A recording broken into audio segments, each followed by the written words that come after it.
Hello বন্ধুরা, কেমন আছো? আশা করি ভালো আছো। আমি চলে এসেছি নতুন একটি ভিডিও নিয়ে। আজকের ভিডিওতে দেখাবো কিভাবে জলপাই সাত্তু বানাতে হয়। পুরো ভিডিওটি দেখুন আপনারা মন দিয়ে। যদি ভালো লাগে লাইক কমেন্ট শেয়ার করে দেবেন। প্রথম 500 গ্রাম জলপাই আমি ধুয়ে রেখেছি। তারপর গ্যাসে একটা কড়াই বসিয়ে দিলাম। কড়াইতে জল দিয়ে দিলাম। জলটা একটু গরম হওয়ার পর জলপাইগুলো দিয়ে দিলাম।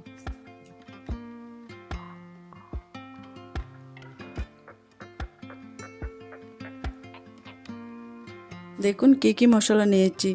মৌরি নিলাম, আস্ত ধনে নিলাম, জিরে নিলাম, শুকনো লঙ্কা নিলাম, তেজপাতা নিলাম, এলাচি দারচিনি নিলাম, তারপরে পাঁচফোড়ন নিলাম। সবগুলোকে শুকনো কলায় ভেজে নেবেন। ভেজে শিলনোড়াতে থেতো করে নেবেন। থেতো করে নিয়ে ওই মশলাটা করে রাখবেন।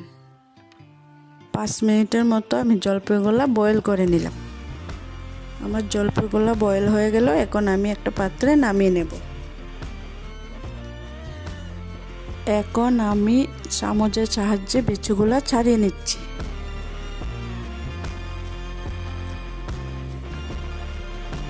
এই যে দেখুন আমার বিচিগুলো ছাড়ানো হয়ে গেছে। যে দেখুন আমি এখন বিচি ছাড়ানো জলপাইগুলো মিক্সিং জারে দিয়ে দেব। এখন আমি ওটাকে পেস্ট করে নেব।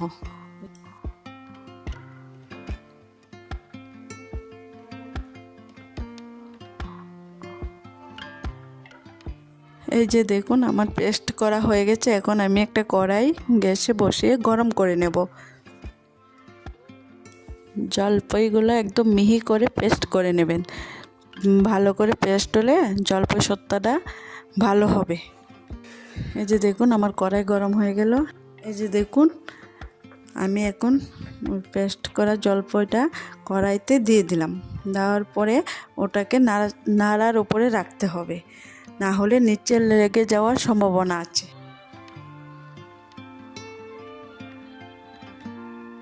তারপর আমি ওটার মধ্যে একটু কালারের জন্য হলুদ মিশিয়ে দিলাম।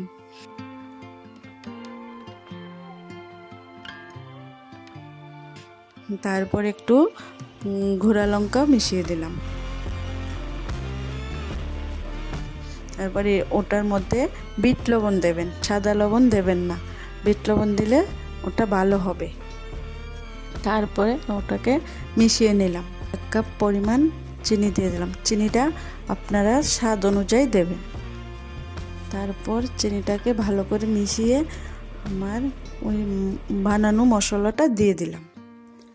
আমি তো 500 গ্রাম জলপাই নিয়েছি, ওটাতে আমি 3 চামচ মশলা দিলাম। আপনারা আপনার পরিমাণ মতো দিয়ে দেবেন। তারপর মশলাটা মিশিয়ে 5 মিনিটের মতো জাল করে নেবেন। ওটাকে সবসময় নাড়াচাড়া করতে থাকবেন, না হলে নিচে লেগে যেতে পারে। আমার জলপাই সাত্তু বানানোর প্রায় শেষ পর্যায়ে চলে এসেছে। এখন আমি 2টি থাল নিয়ে নিলাম। ওটার মধ্যে একটু তেল নিয়ে নিলাম। তারপরে আমি আমার হাতের সাহায্যে আমি তেলটা থালে লাগিয়ে নিলাম। আপনারা ব্রাশের সাহায্যে লাগিয়ে নেবেন। আমার কাছে ব্রাশ নেই। দেখুন এখন আমি আবার ওটাকে একটু নাড়াচাড়া দিয়ে ওই থালে তেল মাখিয়েছিলাম ওই থালে নামিয়ে নিলাম।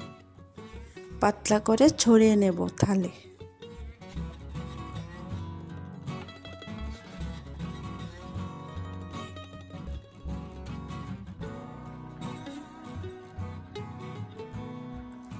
এভাবে ঘুরিয়ে ঘুরিয়ে সব দিকে ছড়িয়ে নেবেন, একটু পাতলা করে দেবেন।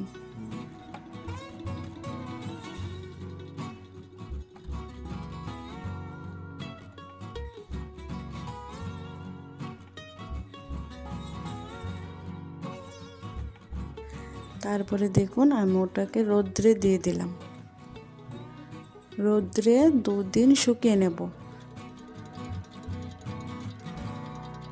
দেখুন আমার জলপাই সাত্তুটা শুকানো হয়ে গেল। 2 দিনের রৌদ্রতেই শুকিয়ে গেল। এখন দেখুন ওটা দেখতে কেমন লাগছে, খুব সুন্দর লাগছে। একটা ছুরির সাহায্যে চারপাশে ঘুরিয়ে ছাড়িয়ে নিলাম। এবার ছুরি দিয়ে আমি লম্বা লম্বা করে কেটে নেব। খুব সুন্দর করে উঠে আসছে। এই যে দেখুন আমি খুব সুন্দর করে গোল গোল করে উঠিয়ে নিচ্ছি।